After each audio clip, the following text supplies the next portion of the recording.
चुनावों की तारीख के ऐलान के बाद से दिल्ली में राजनीतिक आरोप प्रत्यारोप का दौर काफी तेज हो गया है और इसी कड़ी में संजय सिंह और सौरभ भारद्वाज पहुंचे सिक्स फ्लैग स्टैप, जो कि सीएम आवास हुआ करता था, उसको लेकर के उन्होंने आरोप लगाया कि अगर वहां पर टॉयलेट्स होने का है या फिर स्विमिंग पूल है और तमाम चीजें हैं तो फिर दरवाजे खोले जाओ। और इसी कड़ी में दोनों वहां पर पहुंचे, लेकिन वहां पर बैरिकेड लगे हुए थे और दिल्ली पुलिस ने पूरा घेराबंदी किया हुआ था, जिसकी वजह से वो आगे नहीं जा पाए। हालांकि वहां पर वो 10 से 12 मिनट तक बैठे, धरना दिया और लगातार जो वहां अधिकारी थे उनसे बहस करते रहे कि आगे जाने दो, चाबी दो, दरवाजा खोलो। उन्होंने आरोप लगाया कि बीजेपी लगातार आरोप लगा रही थी कि इतना खर्च हो रहा है, ये खर्च हो रहा है, तो फिर वो दरवाजा क्यों नहीं खोल रहे हैं। साथ ही साथ सौरभ भारद्वाज ये कहते नजर आए कि वो यूडी मिनिस्टर हैं, बावजूद इसके उन्हें नहीं जाने दिया जा रहा है। हालांकि जिस तरीके से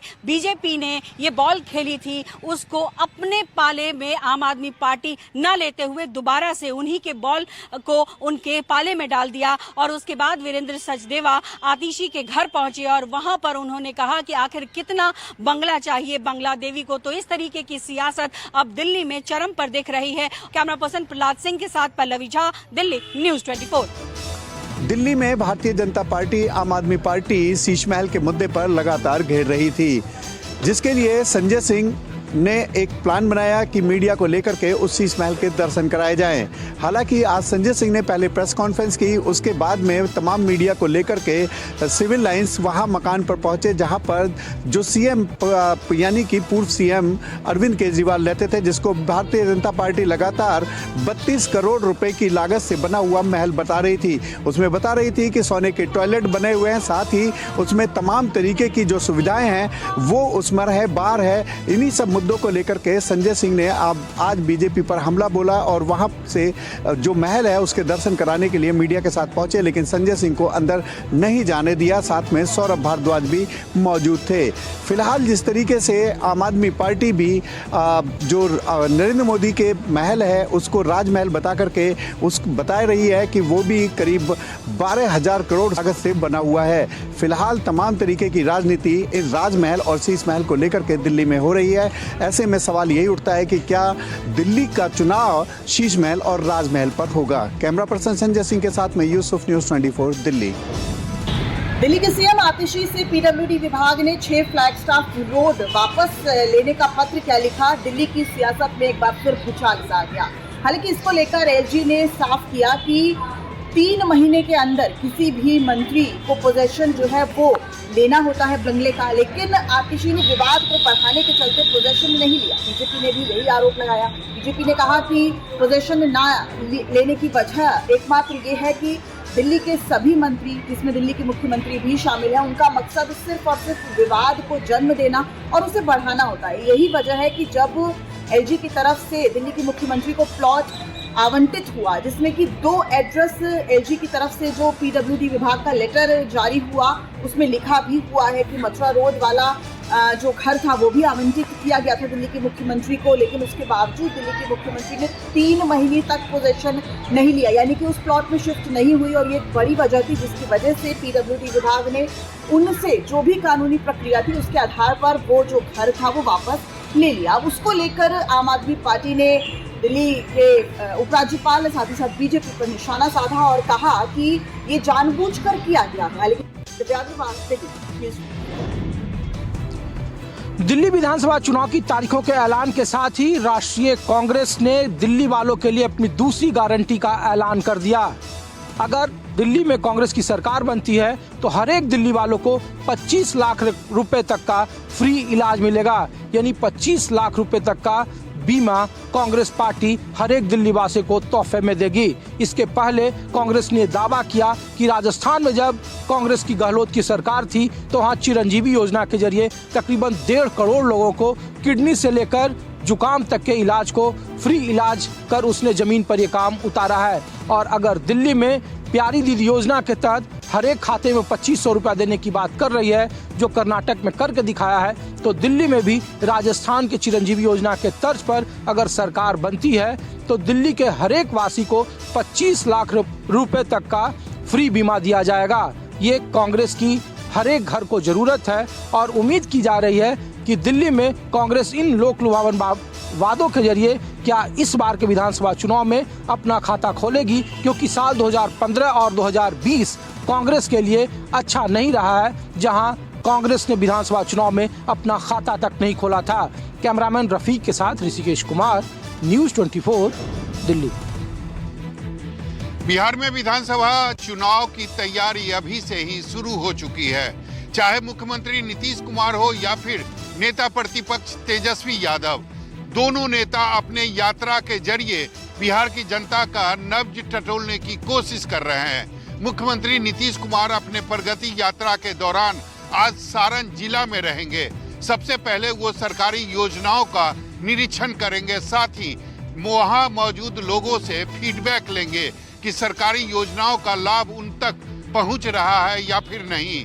इसके अलावा अगर नेता प्रतिपक्ष तेजस्वी यादव की बात करें तो तेजस्वी यादव लगातार बिहार में कार्यकर्ता सह संवाद यात्रा कर रहे हैं। आज तेजस्वी यादव बक्सर में हैं, वहां पर वो अपने कार्यकर्ताओं से बात करेंगे, संवाद करेंगे। निश्चित रूप से जो कमियां हैं आरजेडी के अंदर, जो कमियां हैं उसको जानने की कोशिश करेंगे। तो निश्चित रूप में बिहार की सियासत अचानक गर्म हो गई है और सभी पॉलिटिकल पार्टी और नेता जो हैं वह विधानसभा चुनाव की तैयारी में जुट गए हैं। कैमरामैन ऋषि के साथ Saurabh Kumar, Patna, news 24। One nation one election से जुड़े बिल को लेकर संसदीय कमेटी यानी जेपीसी की पहली बैठक आज संसद भवन परिसर में हुई है। 39 सदस्यीय जो जेपीसी है उसके 37 सदस्य आज बैठक में मौजूद थे। बीजेपी सांसद पीपी चौधरी के नेतृत्व में ये बैठक हुई है और आपको बता दें कि बैठक में सबसे पहले केंद्रीय कानून मंत्रालय के द्वारा के लेजिस्लेटिव डिपार्टमेंट के द्वारा इस मुद्दे पे अपनी राय रखी गई, एक प्रेजेंटेशन दिया गया। उसके बाद तमाम नेताओं ने बारी बारी से अपनी बात कही। समाजवादी पार्टी के सांसद धर्मेंद्र यादव ने इस बिल को संविधान की भावना के खिलाफ बताया और उन्होंने कहा सरकार इसके जरिए क्षेत्रीय दलों को खत्म करने की साजिश रच रही है। तृणमूल कांग्रेस नेता कल्याण बनर्जी ने पूछा कि खर्चा कम करना जरूरी है या लोगों के लोकतांत्रिक अधिकारों की रक्षा करना जरूरी है। जेपीसी की बैठक के दौरान प्रियंका गांधी ने भी इस बिल को लेकर अपनी राय रखी। कुल मिलाकर आज की जो ये पहली बैठक थी वो काफ़ी महत्वपूर्ण थी, क्योंकि इसमें सरकार की तरफ से जो बिल है उसे लेकर अपनी बात को सामने मंत्रालय के द्वारा रखा गया। वहीं तमाम राजनीतिक दलों ने अपनी बातें कही जो कि वो पहले से भी कहते आ रहे हैं, लेकिन कल फिर बैठक होगी और अब आगे इस बिल के लगातार हर क्लॉज पे चर्चा होगी ताकि जेपीसी का काम जो है वो जल्द पूरा हो सके। जेपीसी को इस बिल को एक बेहतर प्रारूप में तैयार करने का जिम्मा दिया गया है। सरकार चाहती है कि कंसेंसस बने इस बिल के ऊपर ताकि जब ये सदन में आए तो इसे आसानी से पास कराया जा सकते। कैमरामैन संजय सिंह के साथ कुमार गौरव, न्यूज़ 24, दिल्ली। जनपद अयोध्या की मिल्कीपुर विधानसभा सीट पर चुनावी तैयारियां तेज हो गई है। सभी राजनीतिक दलों ने पूरी ताकत झोंक दी है। दरअसल मिल्कीपुर विधानसभा सीट से समाजवादी पार्टी ने अवधेश प्रसाद के बेटे अजीत प्रसाद को उम्मीदवार बनाया है। इसलिए सपा के पोस्टर बॉय यानी कि अवधेश प्रसाद की साख यहाँ पर दांव पर लग गई है। पिछले महीने हुए उपचुनाव में समाजवादी पार्टी ने बगल की ही कटहरी सीट के अलावा संभल की कुंदर की सीट भी गंवा दी थी। इसलिए इस सीट के नतीजे हार के झटके से उबरने के लिहाज से भी सपा के लिए बहुत अहम है। वहीं बीजेपी ने अभी तक यहाँ उम्मीदवार नहीं उतारा है। कई नामों पर मंथन किया जा रहा है। फिलहाल ये सीट बीजेपी के साथ ही समाजवादी पार्टी के लिए भी प्रतिष्ठा का सवाल बन गई है। खास बात ये भी है कि समाजवादी पार्टी इस सीट पर जीत को बरकरार रखना चाहती है, तो वहीं बीजेपी लोकसभा चुनाव में मिली हार को जीत में बदलना चाहती है। कैमरा पर्सन मिंटू सिंह के साथ अशोक तिवारी, लखनऊ, न्यूज़ 24। प्रशांत किशोर पटना के हॉस्पिटल में आईसीयू में है, लेकिन प्रशांत किशोर की पार्टी के नेताओं की माने तो अभी भी उनका अनशन जारी है और डॉक्टरों ने सलाह दी है कि वो अनशन जल्द से जल्द समाप्त करें। वहीं दूसरी तरफ अगर हम बात करें तो प्रशांत किशोर के खिलाफ कानूनी शिकंजा कसता जा रहा है। पटना जिला प्रशासन ने उनके खिलाफ एक और एफआईआर दर्ज किया। ये एफआईआर पटना सिविल कोर्ट में पेशी के दौरान हंगामे और डीएसपी की गाड़ी पर बैठकर प्रेस कॉन्फ्रेंस करने को लेकर है। इसके साथ ही पटना पुलिस ने इस मामले को लेकर अब अपनी रिपोर्ट जो है डीएम को सौंप दी है। वहीं दूसरी तरफ प्रशांत किशोर के पास से जो वैनिटी वैन मिला था वो मामला भी गर्माते जा रहा है।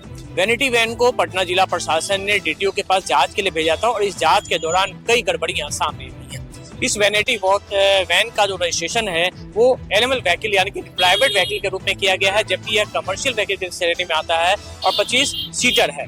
तो इस मामले को लेकर यही नहीं जो वैनिटी वैन का जो ड्राइवर था उसके पास ड्राइविंग लाइसेंस तक नहीं था और मोटर व्हीकल एक्ट के तहत कई इसमें खामियां थी जिसको लेकर प्रशांत किशोर के खिलाफ कार्रवाई हो सकती है। कैमरामैन सनी के साथ अमिताभ ओझा, पटना न्यूज़ 24। बांग्लादेश से लगातार घुसपैठियों की संख्या बढ़ते जा रही है। इसी को लेकर बीएसएफ ने पूरे बॉर्डर इलाके पे चौकसी बरती है। पश्चिम बंगाल के मालदा जिलों के वैष्णो नगर थाना अंतर्गत जो जमीन था वो खुला हुआ था, जहां से घुसपैठियों की आवाजाही हुआ करती थी। बीएसएफ ने इस जगह पे फेंसिंग कटीले तारों को बांधना शुरू किया। तब वहीं से बांग्लादेशी जो बीजीबी के द्वारा विरोध प्रदर्शन करना शुरू हो गया। उनका कहना था कि ये जो जमीन है बांग्लादेश के अंतर्गत आती है और बीएसएफ यहाँ पे कटीले तारों को नहीं लगा सकता है। इसको लेकर वहाँ पे वैष्णो नगर जो इलाके हैं, ग्रामीणों ने वहाँ पे कह सकते हैं भारत माता की जय के नारे लगाए और उधर बांग्लादेश के जो ग्रामीण थे दोनों वो बॉर्डर इलाके पे पहुंच चुके हैं। पूरे मामले को देखते हुए बीएसएफ ने साफ तौर पे कहा है कि ये जो वैष्णो नगर का जो जगह इलाका आता है मालदा जिले का बॉर्डर, ये भारत के नक्शे में आता है और इसमें फेंसिंग तार लगाने का काम शुरू हो सकता है। सुरक्षा के चाक चौबंद इंतजाम किए गए हैं। तो कह सकते हैं कि एक बार फिर से मालदा जिले का जो इलाका खाली था वहाँ पे फेंसिंग तार लगाने का काम शुरू हो चुका है। कैमरामैन पंकज के साथ मनोज पांडे, न्यूज़ 24। देश में HMPV वायरस ने दस्तक दे दी है। ये वायरस ज्यादातर बच्चों को अपनी चपेट में ले रहा है।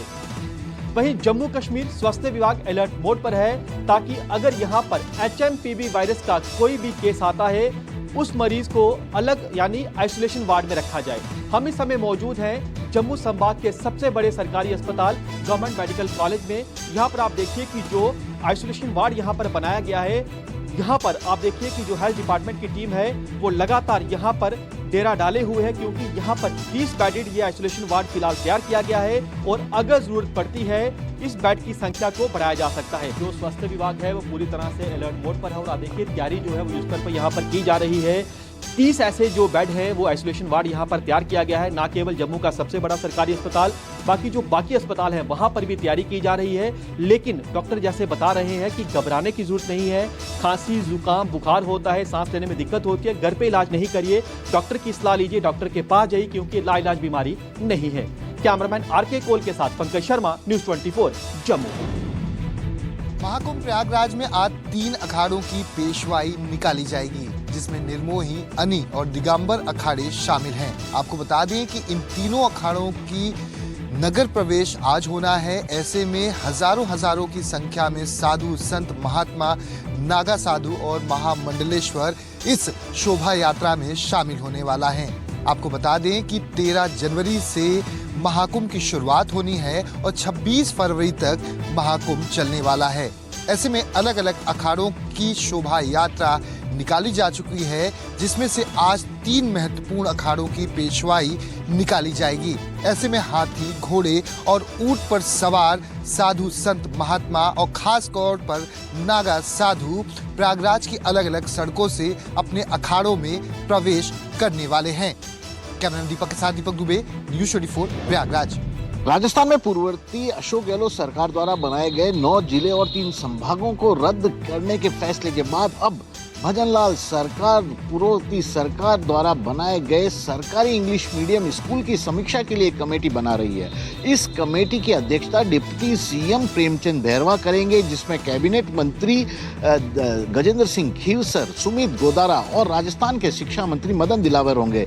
यह कमेटी इस बात को लेकर फैसला करेगी कि राजस्थान में पूर्ववर्ती सरकार द्वारा खोले गए इंग्लिश मीडियम स्कूल बरकरार रहे या नहीं, या किस तरह से वहां पर सुधार किया जाना जरूरी है। फिलहाल तो ऐसा समझा जा रहा है कि सरकार इन इंग्लिश मीडियम स्कूल को खत्म करने पर बड़ा फैसला ले सकती है जो कि गरीब और मध्यम वर्गीय अभिभावकों के लिए चिंता का एक सबसे बड़ा विषय बनी हुई है।